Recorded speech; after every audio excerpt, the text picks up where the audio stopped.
नमस्कार। आज हूँ अगस्ट 5 तारीख मंगलवार। मु आपणों नहीं आसी अमित ओडिया टीवी रे आज सकाल ताजा खबर। आसतु जानिबा आजिर खबर गुडी। सुभद्रांको सह कथा हेले उपमुख्यमंत्री। लखपति दीदी एवं कोटिपति दीदी हेबे। एसएचजी रु बिना सुधरे मिलिबो 10 लाख ऋण। मिलिଥିବା सूचना अनुसार उपमुख्यमंत्री प्रभाती परिडा सुभद्रा हिताधिकारी सहित कथा होइछन्ति। उपमुख्यमंत्री कहिछन्ति लखपति दीदी को एवं एसएचजी रु बिना सुधरे 10 लाख टंका ऋण जोगाई देवाकू सरकार प्राथमिकता देवे। किभली वर्ष करी लखपति दीदी को कोटिपति दीदी कराजिबो से नहीं सरकार गुरुत्व देछन्ति। उपमुख्यमंत्री कहिछन्ति सरकार जेते आर्थिक सहायता देउछन्ति से सब बैंक सह संयोग कराजिबो।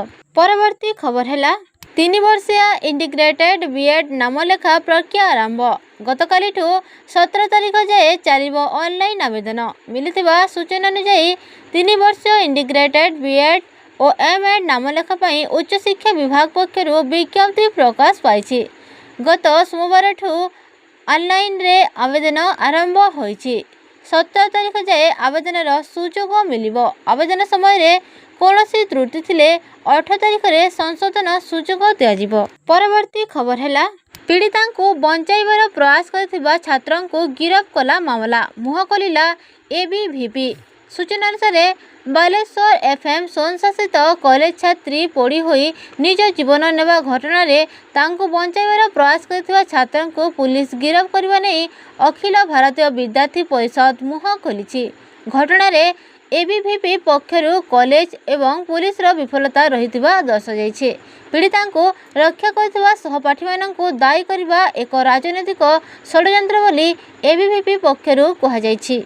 सूचना अनुसार चरित्र को बदनाम करथिबा राजनैतिक तत्वमाननकु सुरक्षा देवा कार्य ओडिशा पुलिस बंद करबा उचित बोली एबीवीपी पक्षरु प्रकाश एक प्रेस विज्ञप्ति रे कहाଯାଇଛି। परवर्ती खबर हैला चिठी लिखि जणाओ केउथिरे खर्च कल सुभद्रा टंका बोली सूचना देछन्ति प्रभाती परिडा। मिलिथिबा सूचना अनुसार सुभद्रा भौणी सह आलोचना कले उपमुख्यमंत्री प्रभाती परिडा। विभाग को चिठी लिखिया पई सुभद्रा भौणी को परामर्श देले प्रभाती।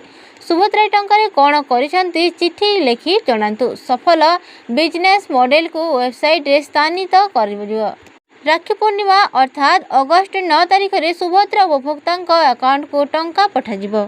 सूचना अनुसार पूर्वर 3टी किस्ती टंका मिलिथिबा बेले चतुर्थ किस्ती टंका अल्प दिन रे अकाउंट को पठाजिबो।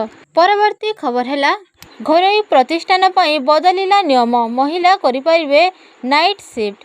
सूचना अनुसार घरोई प्रतिष्ठान रे काम करुवा महिला को नहीं बड़ खबर कहला हैला घरोई प्रतिष्ठान रे महिला नाइट ड्यूटी एने श्रम विभाग पक्षरु विज्ञप्ति प्रकाश पाइछि। लिखित भावे सहमति पत्र दे राति रे काम करि परिबे महिला कर्मचारी। घरोई प्रतिष्ठान रे महिला नाइट ड्यूटी नियम नहीं विज्ञप्ति जारी करिछि श्रम विभाग। परवर्ती खबर हैला भारत रूस बंधुता देखि ट्रम्प विचलित मोदी बड़ घोषणा। सूचना अनुसार ट्रम्प को धमक को खातिर कलेनी मोदी। रूस रू तेल किणवार रहिबो जारी। डोनाल्ड ट्रम्प को सुध धमक मध्य प्रधानमंत्री नरेंद्र मोदी अमेरिका राष्ट्रपति को एक कड़ा वार्ता देछन्ति। प्रधानमंत्री मोदी देशवासी को स्थानीय उत्पाद किणवा को निवेदन करिसन्ति। एहा सहित प्रधानमंत्री मोदी को प्रशासन सूचित करिछि जे भारत रूस रू अशोधित तैल किणवा जारी रखिबो। आपण माने एही भिडियोटी संपूर्ण भाव देखिथिबारु आपणको मोर बहुत बहुत धन्यवाद।